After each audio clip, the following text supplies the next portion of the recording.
Hello students, आज हम पढ़ेंगे charge distribution on parallel plate. Means किस तरीके से कोई मेटल प्लेट या कोई कंडक्टिंग शीट है, ठीक है, उन पर जो चार्ज का जो डिस्ट्रीब्यूशन होता है वो फाइंड किया जाता है। कि अपने पास में कभी बार ऐसी प्रॉब्लम क्रिएट होती है कि बहुत सारी मेटल प्लेट्स होती है और उनको पैरेलली प्लेस्ड कर दिया जाता है और उन पर चार्ज का डिस्ट्रीब्यूशन पूछा जाता है या फिर उनकी वजह से और कुछ वैल्यूज पूछी जाती है, लाइक पोटेंशियल, इलेक्ट्रिक फील्ड, ठीक है, कैपेसिटेंस वगैरह, इस तरीके के कुछ वैल्यूज यहाँ पर पूछ ली जाती है। लेकिन उन सब पॉइंट्स को समझने के लिए हमें यहाँ पर एक बेसिक कॉन्सेप्ट को यहाँ पर क्लियर करना होगा कि चार्ज का डिस्ट्रीब्यूशन किस तरीके से होता है। और इस चार्ज के डिस्ट्रीब्यूशन को क्लियर करने के लिए यहाँ पर हम एक क्वेश्चन ले रहे हैं और इस क्वेश्चन की हेल्प से ही यहाँ पर ये पूरा कॉन्सेप्ट जो है वो क्लियर करेंगे।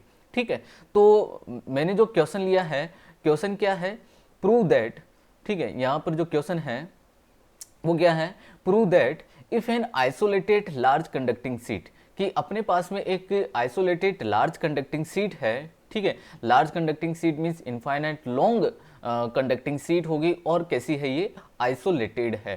ठीक है, आइसोलेटेड मींस आप जानते होंगे, आइसोलेटेड का मींस होता है कि जो कंडक्टिंग प्लेट हमने ली है उसके सराउंडिंग में किसी तरीके का कोई चार्ज प्लेस्ड नहीं है, ठीक है, ताकि उसका उस पर कोई इफेक्ट नहीं हो, हमें केवल आइसोलेटेड लेना है बिल्कुल तरीके से। ठीक है, और इस पर कोई चार्ज इसको प्रोवाइड किया हुआ है, इस पर कोई चार्ज प्लेस्ड है।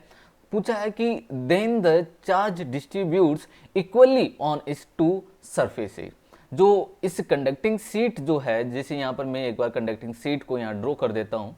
देखिए, ये अपने पास में ये एक लार्ज कंडक्टिंग सीट है, ठीक है, ये मेरे पास में लार्ज कंडक्टिंग सीट है, इसका सॉल्यूशन बता रहा हूँ साथ ही में अब। ठीक है, ये अपने पास में लार्ज कंडक्टिंग सीट है और इसके सराउंडिंग में किसी तरीके का कोई चार्ज प्लेस्ड नहीं है, ये बिल्कुल अपने आप में आइसोलेटेड है। ठीक है, और कहा है कि इसकी जो दोनों सरफेस है, ये जो दोनों सरफेस है, इन दोनों सरफेस पर जो इसको चार्ज दिया जाएगा, ठीक है, जो इसको चार्ज अपन इसको चार्ज करते हैं, कोई भी बैटरी की हेल्प से ये इसका चार्ज प्रोवाइड करते हैं। कंसीडर कर लेते हैं कि जैसे यहाँ पर इस पर चार्ज कैपिटल क्यू है और ये कैपिटल क्यू जो चार्ज है वो इसकी दोनों सरफेस पर इक्वली डिस्ट्रीब्यूट होना चाहिए। ठीक है, और इस इक्वली डिस्ट्रीब्यूशन के लिए हम यहाँ पर एक पॉइंट कंसीडर करते हैं कि ये वाली जो सरफेस है, जैसे मान लो कि ये सरफेस नंबर 1 है, इस सरफेस नंबर 1 पर मैं चार्ज कंसीडर करता हूँ x, और कंसीडर करते हैं कि ये है सरफेस नंबर 2, ठीक है, और इस सरफेस नंबर 2 पर अब देखिए यहाँ पर इस पर टोटल चार्ज कितना था, कैपिटल Q, और इस पर इस सरफेस पर चार्ज क्या था, x। ठीक है, तो जब ये x यहाँ पर डिस्ट्रीब्यूट होगा तो इस पर जो रिमेनिंग चार्ज है वो कितना बचेगा, आप कहोगे सर ये रिमेनिंग चार्ज होगा q minus x. Okay, this the q minus x, ये रिमेनिंग चार्ज इस पर होगा और इस पर इस वाले सरफेस पर कितना चार्ज होगा, x होगा। अब हम यहाँ पर एक कॉन्सेप्ट को यूज करेंगे। कॉन्सेप्ट क्या है कि अगर अपने पास में अपन जानते हैं कि कोई कंडक्टर जो होता है और उस कंडक्टर के अंदर, ठीक है, उसके वॉल्यूम में हम जानते हैं इलेक्ट्रिक फील्ड इंटेंसिटी क्या होती है, 0 होती है। ठीक है, ये एज ए शील्डिंग की तरह, इलेक्ट्रिक फील्ड शील्डिंग की तरह है, ये बिहेव करता है। अपन जानते हैं कंडक्टर किसकी तरह बिहेव करता है, इलेक्ट्रिक फील्ड शील्डिंग की तरह बिहेव करता है। और ये हम जानते हैं ऑलरेडी कि इसके अंदर इलेक्ट्रिक फील्ड इंटेंसिटी क्या होती है, 0 होती है। क्यों होती है, क्योंकि इस कंडक्टर पर हमेशा चार्ज जो है उसकी सरफेस पर ही डिस्ट्रीब्यूट होता है, जो जितना भी चार्ज होता है वो पूरा चार्ज इसकी सरफेस पर ही डिस्ट्रीब्यूट होता है और इसके अंदर इस वजह से इलेक्ट्रिक फील्ड इंटेंसिटी 0 हो जाती है। क्यों होता है ये भी आप जानते हो, क्योंकि हम इसको जब चार्ज प्रोवाइड करते हैं तो इसके अंदर जो चार्ज होता है उस रिपल्सन की वजह से, इसमें जो रिपल्सन होता है उस रिपल्सन की वजह से ये जितना भी चार्ज है वो उसकी सरफेस पर डिस्ट्रीब्यूट हो जाता है। ठीक है, इसकी वजह से इसके अंदर कोई चार्ज प्रेजेंट नहीं रहता है और फाइनली इसके अंदर इलेक्ट्रिक फील्ड इंटेंसिटी फिर 0 हो जाती है। तो हम यही कॉन्सेप्ट इस पूरे चार्ज डिस्ट्रीब्यूशन में यहाँ पर इसको समझने वाले हैं। ठीक है, यहाँ पर आपको ध्यान रखना है कि कंडक्टर के अंदर जो भी हम यहाँ पर टॉपिक पढ़ेंगे वो ओनली कंडक्टिंग सीट और कंडक्टिंग प्लेट के लिए यहाँ पर पढ़ने वाले हैं, और ध्यान रखना है कि इसके अंदर इलेक्ट्रिक फील्ड इंटेंसिटी क्या होती है, 0 होती है। तो हम इसको सोल्व करने के लिए यहाँ पर इसके अंदर एक कंडक्टिंग प्लेट के या कंडक्टिंग सीट के अंदर एक P पॉइंट यहाँ पर कंसीडर करते हैं। ठीक है, ये अपने पास में एक P पॉइंट है और यहाँ हम इलेक्ट्रिक फील्ड इंटेंसिटी फाइंड करना चाहेंगे। ठीक है, तो देखिए यहाँ पर जो चार्ज x है उसकी वजह से जो इलेक्ट्रिक फील्ड इंटेंसिटी है, जो सरफेस 1 है उस पर चार्ज कितना है, x है, उसकी वजह से इस पी पॉइंट पर जो इलेक्ट्रिक फील्ड इंटेंसिटी होगी वो कैसी होगी, इस पी पॉइंट से, जो इसका ऑब्जर्वेशन पॉइंट है, इस ऑब्जर्वेशन पॉइंट से बिल्कुल अवे, ठीक है, इससे अवे होगी, ठीक है। और इस Q माइनस एक्स, जो कि ये खुद भी एक पॉजिटिव चार्ज है, देखो यहाँ पर ये जो x चार्ज है उसके लिए मैं इलेक्ट्रिक फील्ड इंटेंसिटी को यहाँ शो कर देता हूँ एज E1, और Q माइनस एक्स चार्ज है, इसकी वजह से यहाँ पर P पॉइंट पर इलेक्ट्रिक फील्ड इंटेंसिटी जो होगी वो मैं शो कर देता हूँ E2। ये भी बिल्कुल अवे होगी, क्यों होगी, ये भी पॉजिटिव चार्ज है, और अपन जानते हैं पॉजिटिव चार्ज के लिए electric field intensity observation point से अवे होती है और नेगेटिव चार्ज के लिए उसके इनसाइड होती है। ओके तो ये हमें बात तो यहाँ पर क्लियर हो गई, ये डायरेक्शन वाली, ठीक है। अब हम यहाँ पी पॉइंट पर अपन देख रहे हैं कि इलेक्ट्रिक फील्ड इंटेंसिटी E1 और E2 दोनों यहाँ पर सुपरपोज हो रही है, और इस सुपरपोजिशन लॉ को हम यहाँ पर यूज करते हैं। So from superposition theorem, from superposition theorem, okay, from superposition theorem जो भी इस पर रिजल्टेंट इलेक्ट्रिक फील्ड इंटेंसिटी होगी वो क्या हो जाएगी, इसके दोनों इलेक्ट्रिक फील्ड इंटेंसिटी के वेक्टर सम के इक्वल होगी। तो हम यहाँ पर क्या लिख सकते हैं, so resultant electric field intensity E vector will be equal to E1 vector and plus E2 vector. Okay, यहाँ पर हम इसको इस तरीके से शो कर देंगे। अब देखिए आगे कि E1 वेक्टर और E2 वेक्टर की वैल्यू क्या है, मैं यहाँ पर सेपरेटली यहाँ पर इसको सोल्व कर देता हूँ। देखिए E1 जो है वो कौन से चार्ज की वजह से यहाँ पर है, X चार्ज की वजह से। हम यहाँ पर लिखेंगे E1 जो है वो अपन जानते हैं, देखो नॉर्मली कोई भी कंडक्टिंग शीट के लिए इलेक्ट्रिक फील्ड इंटेंसिटी क्या होती है, equal to sigma divide 2 epsilon naught. तो यहाँ पर ये क्या हो जाएगी, E1 इक्वल टू क्या लिखेंगे, सिग्मा 1 डिवाइड क्या होगी 2 एप्सिलॉन नॉट, और अपन जानते हैं सिग्मा इक्वल टू क्या होता है, Q डिवाइड A, और यहाँ पर Q कौन है, X है, तो यहाँ क्या लिखना होगा, X divide 2 epsilon naught A, यहाँ पर हम इसको शो करेंगे।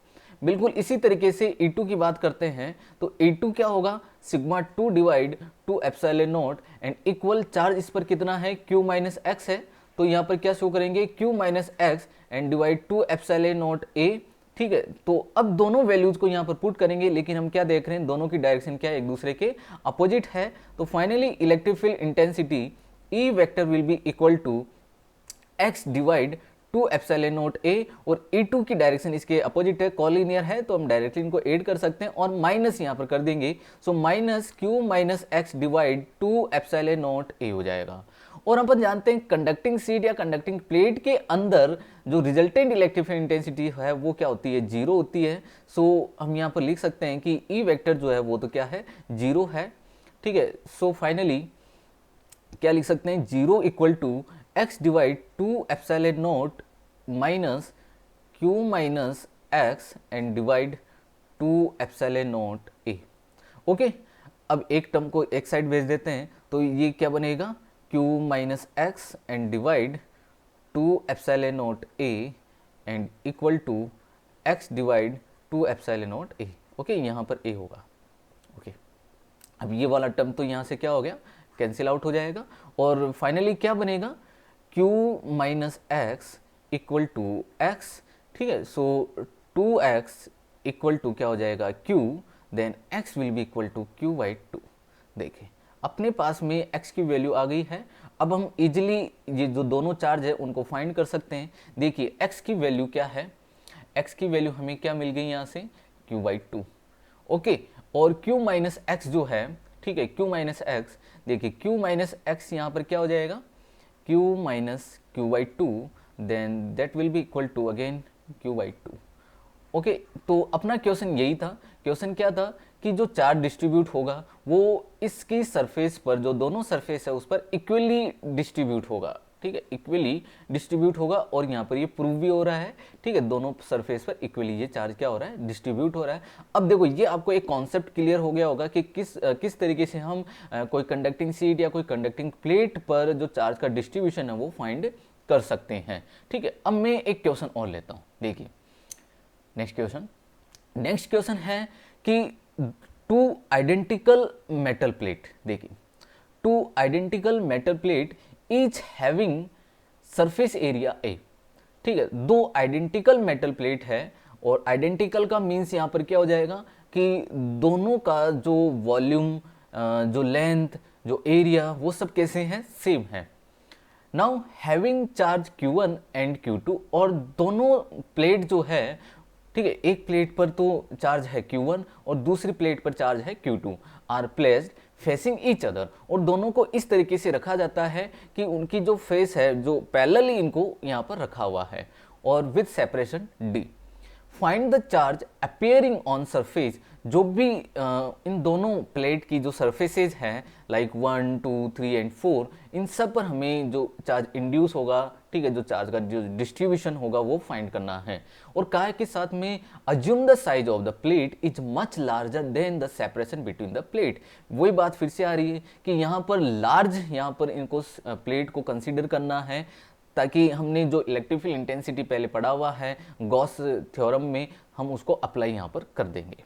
ओके, तो यहाँ पर हम कंसिडर करते हैं कि एक अपने पास में दो कंडक्टिंग प्लेट है। ओके, दो कंडक्टिंग प्लेट यहाँ पर हम कंसिडर करते हैं। देखिए, ये एक कंडक्टिंग प्लेट है, कंडक्टिंग प्लेट 1, थोड़ा सा इसको अच्छा सा ड्रॉ कर देता हूँ, और यहाँ ले लेते हैं कंडक्टिंग प्लेट 2। ओके, इसको मैं रिमूव कर देता हूँ वापस से एक बार, ये सही तरीके से नहीं बना। ओके, देखिए, दूसरी कंडक्टिंग प्लेट है ये वाली।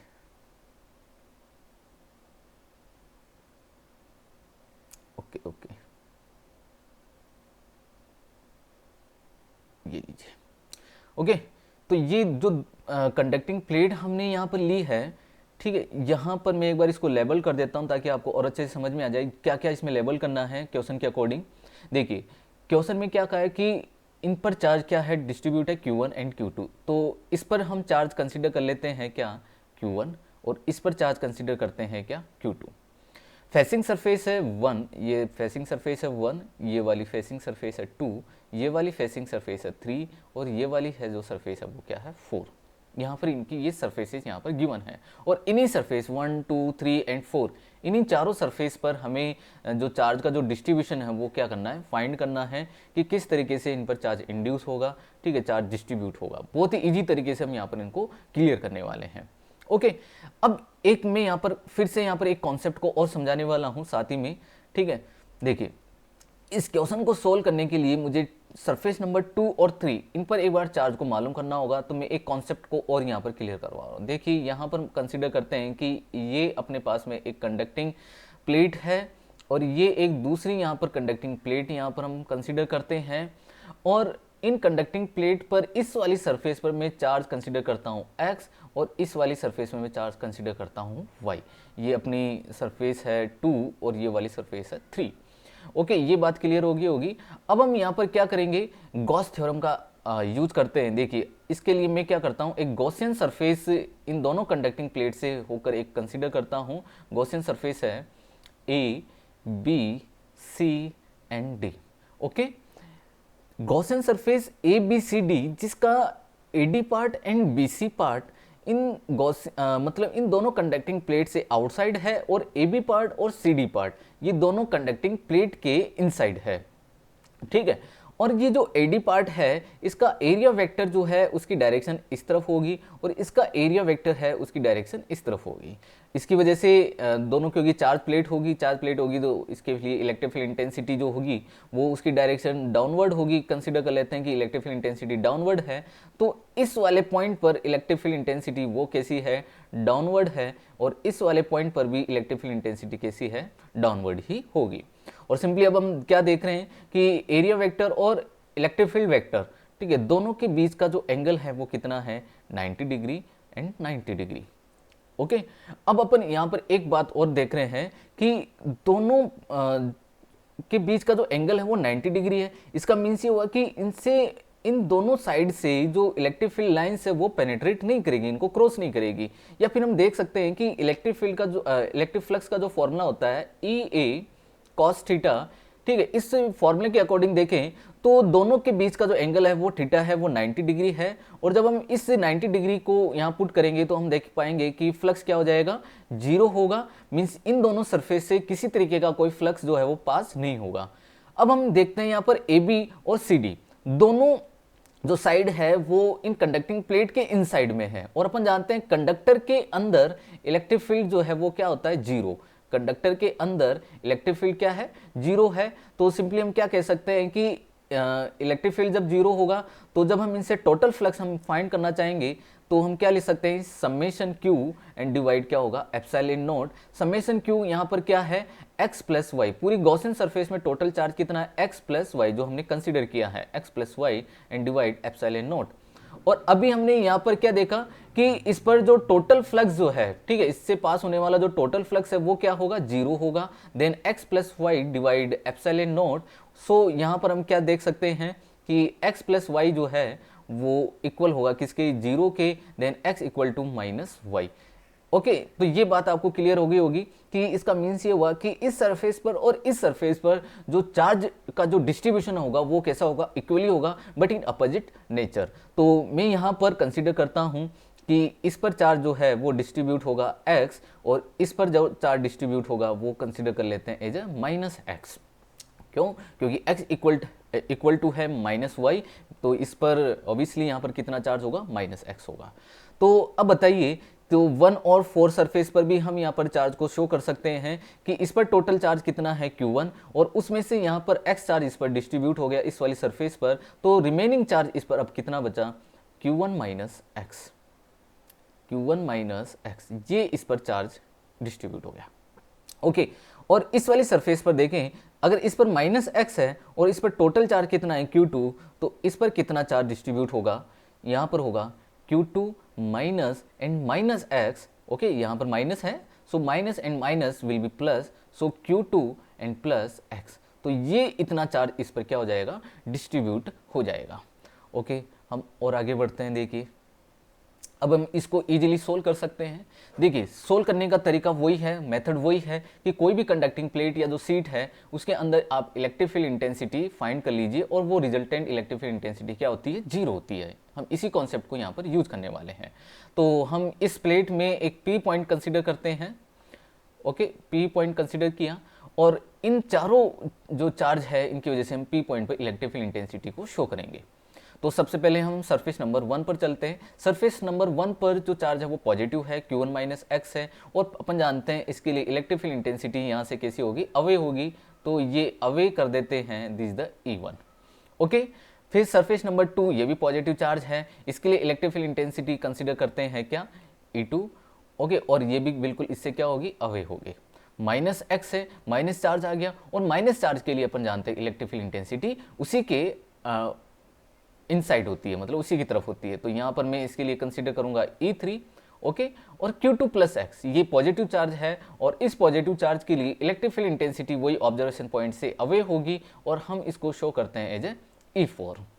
और फाइनली हम देखते हैं कि ये सब कोलिनियर है, और इस P पॉइंट पर क्या हो रहे हैं, सुपरपोज हो रहे हैं। सो फ्रॉम सुपरपोजिशन लो resultant electric field intensity E will be equal to E1 plus E2 plus E3 plus E4। Okay, और E1 की वैल्यू यहाँ पर अपन जानते हैं, E1 की वैल्यू एक बार मैं शो कर देता हूँ। देखिए E1 E इक्वल टू वही बात वापस से पहले वाली जैसे कि सिग्मा डिवाइड क्या होता है, 2 epsilon naught, and sigma equal to क्या होता है, Q, and Q divide A होता है, सो Q डिवाइड एप्सिलॉन नॉट A, जो कि मैंने फर्स्ट क्वेश्चन में भी करवाया। ओके, सो E1 की वैल्यू हम डायरेक्टली पुट कर सकते हैं कि E1 की वैल्यू मतलब इस पर जो चार्ज है वो कितना है, Q1 माइनस एक्स है, तो Q की जगह हम क्या पुट कर देंगे, Q1 minus x. So Q1 minus x and divide 2 epsilon naught A। फिर आ रहा है प्लस का साइन। हमने इस इलेक्ट्रिक फील्ड इंटेंसिटी E1 का जो साइन है वो पॉजिटिव कंसीडर किया है, और E2 की डायरेक्शन आप देखिए इसके अपोजिट है, E1 के अपोजिट है, तो यहाँ पर हमें साइन यूज करना होगा माइनस। ओके, अब E2, तो E2 किसकी वजह से, पॉजिटिव x चार्ज की वजह से, तो यहाँ पर चार्ज आएगा x एंड बाकी का होगा 2 एप्सिलॉन नॉट A। फिर आगे बढ़ते हैं E3 E1 के अलोंग है और E1 का चार्ज हम साइन हमने यूज किया है पॉजिटिव, तो यहाँ पर E3 के लिए भी हम यहाँ पर यूज करेंगे पॉजिटिव। और चार्ज कितना है यहाँ पर E3 के लिए -x, लेकिन हमने डायरेक्शन के अकॉर्डिंग इसको शो कर दिया, तो हम यहाँ पर क्या लिख सकते हैं, सो x divide 2 epsilon naught a, x divide 2 epsilon naught a यहाँ पर हम यूज कर सकते हैं। ओके, इतनी बातें क्लियर हो गई होगी। ओके, अब हम यहाँ पर चेक करेंगे कि E4, ठीक है, E4 Q2 प्लस एक्स के लिए होगी और E4 की वैल्यू यहाँ से क्या आएगी, E4 इस तरफ है मतलब negative, so Q2 minus x and divide क्या हो जाएगा, वही 2 एप्सिलॉन नॉट a यहाँ पर बनेगा। इतनी बातें क्लियर हो गई होगी। ठीक है, अब देखिए ये वाला टर्म तो कैंसिल हो जाएगा और ये जीरो होगा। ठीक है, ये जीरो है बच्चों यहाँ पर। ठीक है, रिजल्टेंट इलेक्ट्रिक फील्ड इंटेंसिटी है ये। ठीक है, सो अपन जानते हैं कि कंडक्टिंग प्लेट के अंदर रिजल्टेंट इलेक्ट्रिक फील्ड इंटेंसिटी क्या होती है, जीरो। तो मैं इसको जीरो करूंगा और यहाँ पर इसको वापस से वैल्यू को पुट करूंगा Q1 minus x and divide 2 epsilon naught a। ये टर्म कैंसिल हो जाएंगे, so minus Q2 and minus, sorry ये प्लस है, okay, plus x divide 2 epsilon naught a। Okay, अब हम इसको सोल्व करते हैं तो एक टर्म को एक साइड ले जाते हैं तो प्लस हो जाएगा।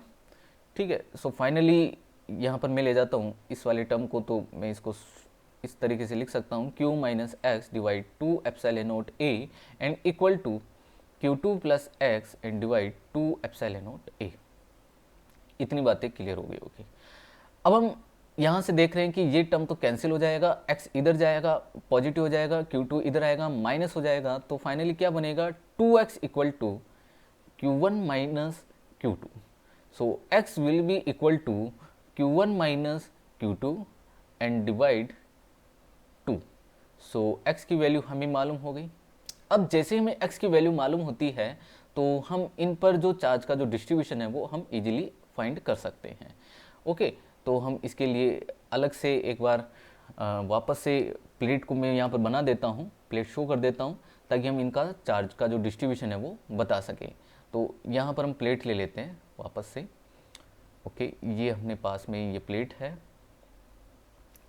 ओके, ये हमने ये प्लेट कंसीडर कर ली। ठीक है, चार्ज एक बार मैं लिख देता हूँ कि चार्ज कितना आया, x इक्वल टू ये हमें मिला कितना, Q1 minus Q2 and divide क्या आया था 2। ओके, तो मैं यहाँ पर शो कर देता हूँ, इस पर चार्ज कितना है x, इस पर चार्ज कितना था माइनस x, इस पर चार्ज कितना था Q1 माइनस x और इस पर चार्ज कितना था Q2 प्लस x। ओके, तो यहाँ पर हम अब इनके चार्ज की वैल्यूज़ फाइंड कर लेते हैं। देखिए इस वाली सरफेस नंबर, ये अपनी सरफेस नंबर 1, ये सरफेस नंबर 2, ये 3 एंड ये क्या है 4। तो सरफेस नंबर 1 जो है उस पर चार्ज हमें मालूम हो चुका है। ठीक है, सॉरी ये सरफेस नंबर 2 पर ये चार्ज हमें मालूम हुआ है। ठीक है, हमने x फाइंड किया है। अब हम सरफेस नंबर 1 की बात करते हैं, इस पर चार्ज कितना है Q1 minus x. So Q1 minus then Q1 minus Q2 and divide 2। अब आप इसको सोल्व करिए तो आपको ये वैल्यू मिलेगी और ये वैल्यू कितनी आएगी, Q1 माइनस ये हो जाएगा तो माइनस माइनस प्लस बनेगा और ये बनेगा Q1 प्लस Q2 बाई 2। यहाँ पर ये Q1 माइनस एक्स की वैल्यू आ गई। देखिए यहाँ पर इस पर तो चार्ज हमें क्या मिल चुका है, Q1 माइनस Q2 बाई 2, ये हमें इस पर चार्ज मिला है। ओके, इस पर हमें चार्ज मिला Q1 plus Q2 and divide 2, ये हमें इस पर चार्ज मिल गया। अब इसकी बात करते हैं तो ऑब्वियसली इस पर आपको दिखाई दे रहा है ये माइनस एक्स और एक्स पर इतना है, तो minus and bracket Q1 minus Q2 and divide 2। Okay, ये नेगेटिव हो जाएगा। अब इसकी बात करते हैं Q2 प्लस एक्स के लिए, तो देखिए यहाँ पर थर्ड सरफेस पर माइनस एक्स है तो normally minus Q1 minus Q2 and divide by 2 हो जाएगा। And fourth surface number 4, fourth surface पर Q2 प्लस एक्स चार्ज है, so Q2 plus x and that will be equal to Q2 and x is यहाँ पर plus Q1 minus Q2 and divide 2।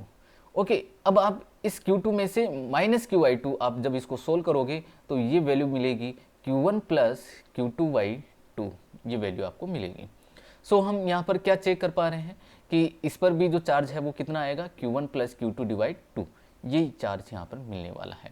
तो हमने पूरी जो चारों सरफेस है उन चारों सरफेस पर इजीली हमने इलेक्ट्रिक फील्ड इंटेंसिटी फाइंड करने के लिए इन पर चार्ज का जो डिस्ट्रीब्यूशन है वो फाइंड कर सकते हैं, ठीक है। और हम एक बात और नोट कर रहे हैं, ये बात एज ए ट्रिक आप इसको समझ सकते हो। नोट करने वाली बात ये है कि जो ये वाली प्लेट जो है उसकी जो फर्स्ट जो ये वाली लेफ्ट मोस्ट जो सरफेस है उस पर जितना चार्ज होता है, जो भी लास्ट यहाँ पर इसके बीच में जितनी भी अगर प्लेट अगर हम रख दें तो उसकी जो लास्ट जो मोस्ट जो प्लेट होगी या जो सरफेस होगी उस पर भी चार्ज उतना ही प्रेजेंट होगा, जो यहाँ पर होगा वो ही यहाँ पर भी प्रेजेंट होगा, ठीक है। तो आई होप ये पॉइंट आपका क्लियर हो गया होगा, ये टॉपिक क्लियर हो गया होगा कि किस तरीके से हम चार्ज का डिस्ट्रीब्यूशन जो है वो फाइंड कर सकते हैं, ठीक है। ये इसका मेथड है। तो यहाँ तक अगर आपको कोई प्रॉब्लम हो ज़रूर पूछिएगा, ठीक है। तो आज के लिए इतना ही, थैंक यू।